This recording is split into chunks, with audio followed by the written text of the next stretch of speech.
Persiguiendo el jade, capítulo 134. El crepúsculo se intensificaba y el viento que soplaba desde la ladera de la montaña traía consigo el frío del principio del invierno. La familia Sie, un linaje noble con un siglo de antigüedad, tenía un cementerio ancestral ocupando la mitad de la montaña en las afueras de la ciudad. La luz de la luna, blanca como la escarcha, se derramaba sobre el camino empedrado, como si acabara de caer una ligera nevada.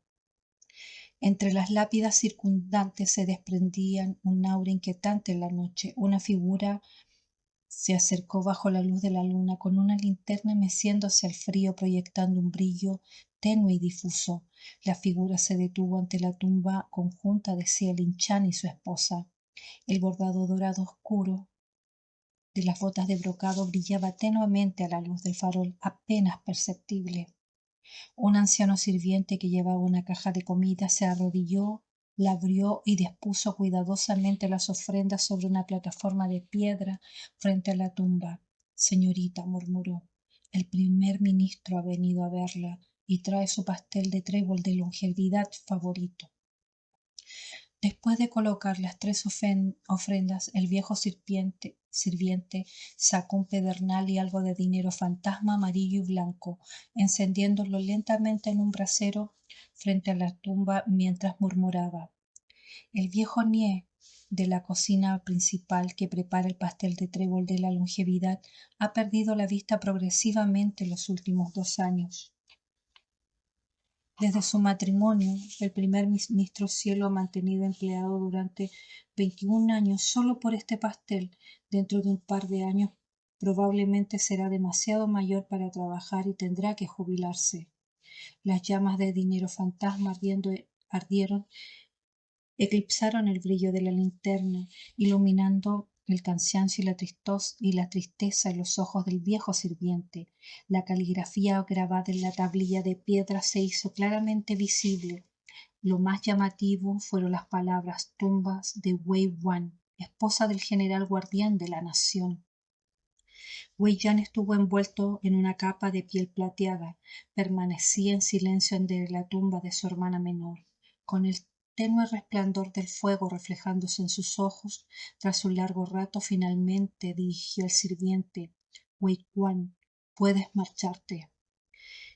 El anciano sirviente se levantó e hizo una reverencia. Entonces, como en años anteriores, este anciano sirviente esperará al ministro en el cruce de caminos de la montaña. Wei Yan asintió levemente y el sirviente dejó la linterna junto a la tumba antes de retirarse con una reverencia. El viento arreció, agitando el dobledillo de la capa de Wei Yan y esparciendo brasas y cenizas del dinero fantasma que ardía en el brasero. Wei Yan se agachó, recogió el fajo de monedas fantasmas sin quemar que estaba junto al brasero y las rompió pedazo a pedazo echándola a las llamas. Permaneció en silencio, sin pronunciar una sola palabra de dolor, ni siquiera ante la solitaria tumba. Cuando Sicchen llegó bajo la fría y tenue luz de la luna, esta fue la escena que presenció. A 10 pasos de distancia posó una mueca burlona, con una voz gélida y cortante. «La llevaste a la muerte y, sin embargo, vienes aquí a cada año a verla. ¿A quién pretendes engañar? ¿O acaso temes que descanse en paz en el más allá y por eso regresas anualmente a atormentarla?» Wei Yan había reconocido los pasos mucho antes de que Sicchen hablara. Permaneció de lado a Sicchen, sin levantar la mirada, terminando de quemar el dinero fantasma que tenía en las manos antes de sacudirse las cenizas de la túnica y ponerse de pie. Solo al pasar junto a Sicchen se detuvo para decir: «Pensé que habías perdido el valor de venir a presentar tus respetos hoy, después de haber estado escondido en las sombras durante meses». Los ojos de Sicchen se entrecerraron, fríos como una cuchilla. Su rostro, iluminado por la luna, cubierto de escarcha, sonrió con desdén. «¿El primer ministro visita en el cementerio de la familia Sie en plena noche solo para ver si el marqués ha venido a ofrecer incienso?» Giró ligeramente el rostro con un tono cargado de sarcasmo. Este marqués, por supuesto, no tiene miedo de venir aquí. Quien necesita valor prestado es el primer ministro, ¿no es así? Las deudas de sangre tarde o temprano deben pagarse. Wei Yan miró de reojo a Sichen con una expresión indescifrable y sin decir una palabra se alejó. Apenas había dado 2 pasos cuando Sichen, con el semblante frío y sombrío, fijó la mirada en las rígidas lápidas de sus padres. No muy lejos allí, el viento nocturno alborotó los mechones del pelo de su frente, y en sus ojos, afilados como estrellas heladas, ardían de furia. Sin previo aviso, desenvainó su espada y blandió hacia tras contra Wei Yan con una fuerza tan inmensa como una tormenta, tan veloz como un rayo. El sonido metálico, un chirriante anillo metálico rasgó la noche. Las espadas chocaron, su resonancia estridente encendió las brasas en la oscuridad. Asesinos marciales ocultos alrededor del cementerio emergieron, mirando a Sichen como si se enfrentara a un enemigo mortal, protegiendo a Wei Yan tras ellos. Una sonrisa fría y burlona se dibujó en los labios de Sichen mientras miraba fijamente a Wei Yan, quien se encontraba más allá de una docena de asesinos marciales. Alzando su espada, declaró: entre tú y yo esto debe terminar. ¿Por qué no lo resolvemos hoy mismo? Sus ojos brillaron con amenaza mientras se acercaba repentinamente a uno de los asesinos. Su espada golpeó decenas de veces en un instante, saltando chispas, y una fuerza de impacto le partió la palma de la mano al asesino. La sangre brotó a borbotones, empapando la empuñadura y haciendo que el hombre retrocediera tambaleándose. El apuesto rostro de Sichen se transformó en una mueca espantosa, irradiando un aura de sed de sangre. Su espada se convirtió en un borrón mientras atacaba, exigiendo a Wei Yan. Mi padre apoyó al príncipe heredero de Yengle y se interpuso en tu camino, por lo que tramaste su muerte. Cuando mi madre descubrió tu plan, ¿intentaste matarla también? Cuando un último golpe, la hoja del asesino se partió en dos con un fuerte clank. El terror abrió los ojos del hombre antes de que el golpe de Sichen le atravesara la cintura. Se convulsionó y se desplomó en un charco carmesí que se extendió bajo él. El viento de la montaña traía consigo el denso y nauseabundo hedor de la sangre. Los asesinos restantes observaban a Sichen con creciente temor. Se trataba de asesinos marciales de rango celestial, la élite que acompañaba a Wei Yan. Entrenados por la mansión Wei, incluso los generales militares tendrían dificultades contra ellos, pero ninguno había durado ni un cuarto de hora contra Sichen. A poca distancia Sichen empuñaba su espada ensangrentada. Sus llamativas facciones ahora solo estaban desfiguradas por una ferocidad siniestra, con manchas de sangre salpicando su rostro. Le preguntó a Wei Yan: durante 17 años, ¿cómo te has atrevido a mostrar tu rostro aquí? El viento esparcía cenizas de dinero fantasma quemado. Sus túnicas negras delineaban su alta figura como si se fundieran con la oscuridad sofocante. Wei Yan escuchó sus acusaciones en silencio. Partículas del dinero fantasma se posaron sobre sus hombros y en la penumbra vetas blancas de sus sienes parecieron multiplicarse. Los asesinos que custodiaban a Wei Yan miraron a Sichen con recelo, bloqueados por sus compañeros. Uno de ellos insistió: «Canciller, este lugar es peligroso. ¿Me permite acompañarlo de inmediato?»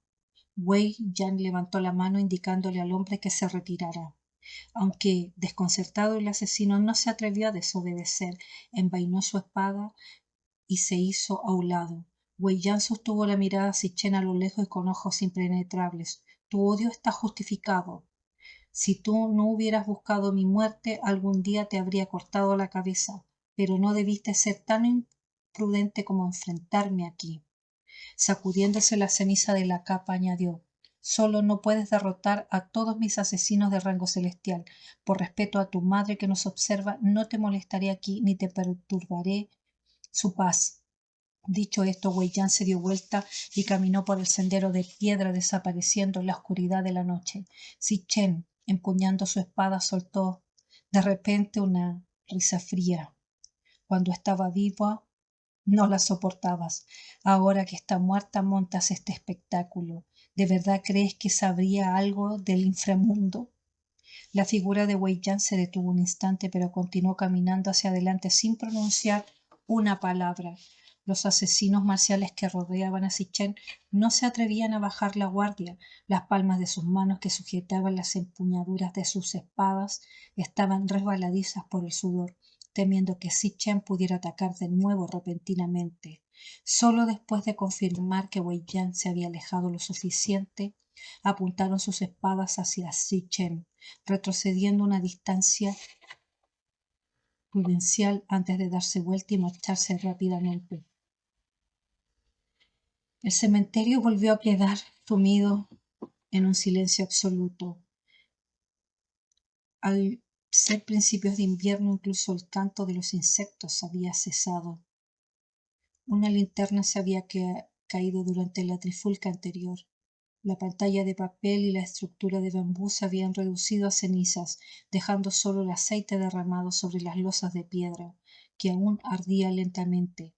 Las tenues llamas azules iluminaron el rostro ensangrentado de Zichen, como si estuviera cubierto por una capa de escarcha. Giró la cabeza hacia las tumbas cercanas del matrimonio Xie, que permanecían inmóviles como una estatua.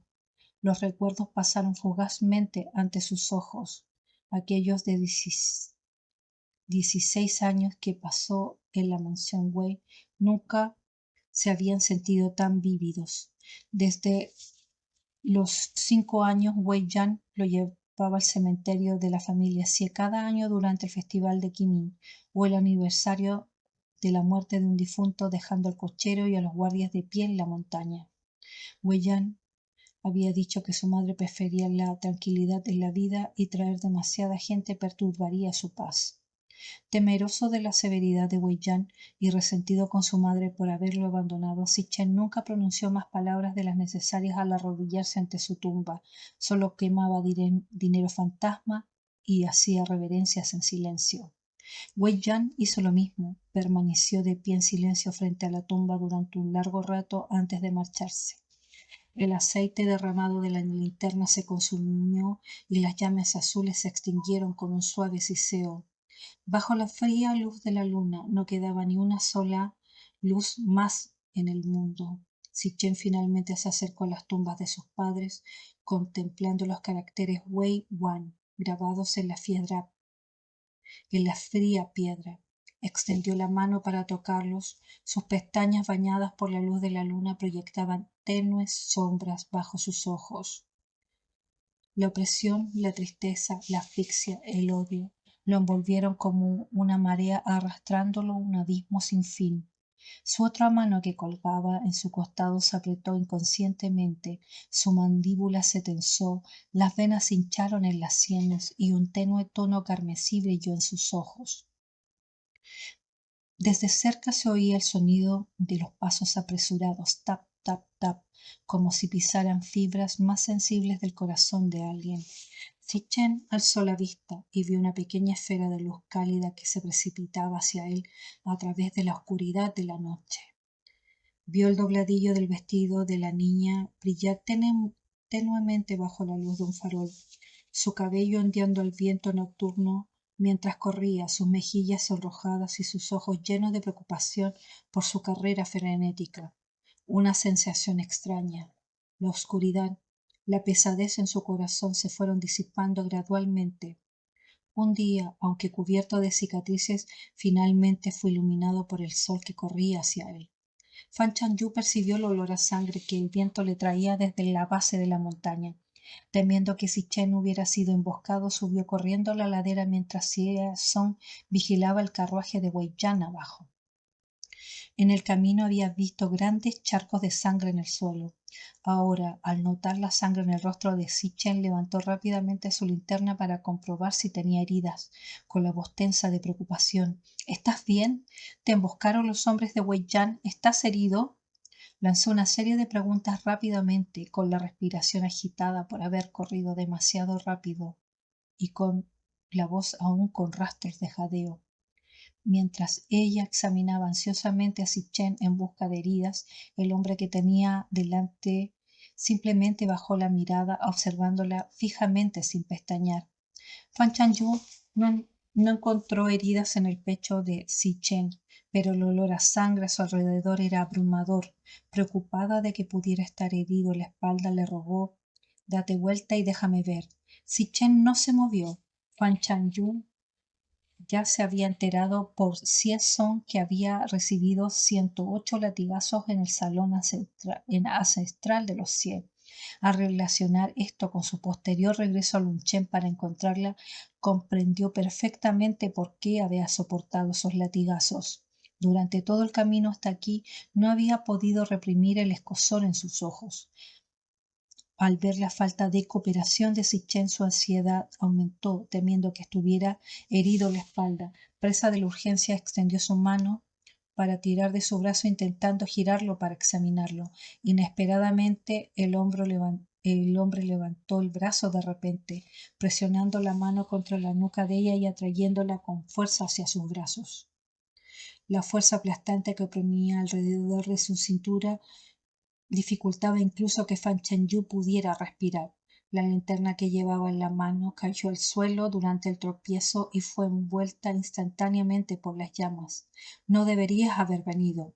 Con una mejilla apoyada contra su pecho frío e inflexible, Fan Chen-yu escuchó su voz grave y ronca resonar en su cabeza. Aunque aquellas palabras eran claramente un rechazo, ella no podía librarse de la ilusión de que jamás volvería a escapar de su control.